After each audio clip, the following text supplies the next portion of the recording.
tine tinte kala tindo yo tintin mo tinano o henna holko tintinte ko piilo ngala lefol jom wuro ɗon ɗo cuuɗi meɗen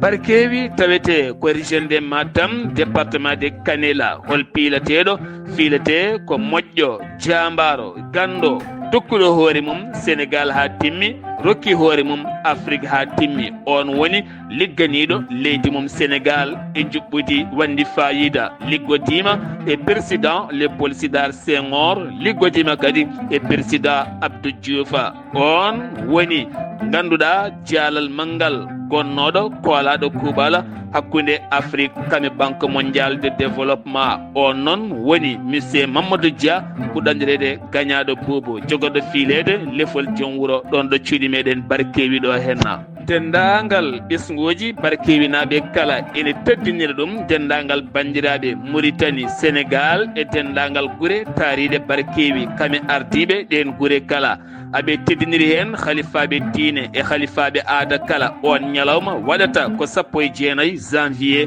2026 ɗon ɗo galle Mamadou Dia ɓurandirede gagnado bobo ɗon ɗo cuuɗi meɗen barkewi sanga 16h so haaji jomiraɗo o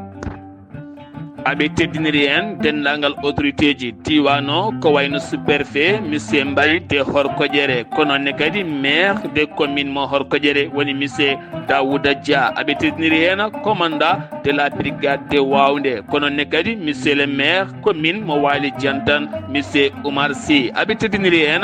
maire commune mo Wawnde woni monsieur Nourou Soumaré aɓe teddiniri hen chef de poste de police de frontière woni monsieur Ndiaye aɓe teddiniri hen chef de CAR Madiagne Sène kononne kadi aɓe teddiniri hen gardiɗo fedde ceddagu toon to Nouadhibou wo iwata omo arday délégation timmuɗo on woni monsieur Amadou Baygor aɓe teddiniri hen dendagal bandiraɓe iwoɓe e nokkuji ɗi kala Aissata Samba Dia tailleur ngana kame yaadi mum kala e dendagal barkewinaɓe ene bismo hoɓɓe aroɓe e banggueji ɗi kala ambiɗi men bisimilla moɗon ɗon ɗo ciiɗi meɗen barkewi ñande 19 janvier 2026 sanga 16h ɗon ɗo galle monsieur Mamadou Dia ɓurandirede gagnado boubou kala kon meeɗa yiide so on gari ma on jiiɗum hen e o ñalawma payodinɗo duttiɗo cosaan gurtinowo ganni o saaha mo gonɗen hakkude barkewi e Waali Jantan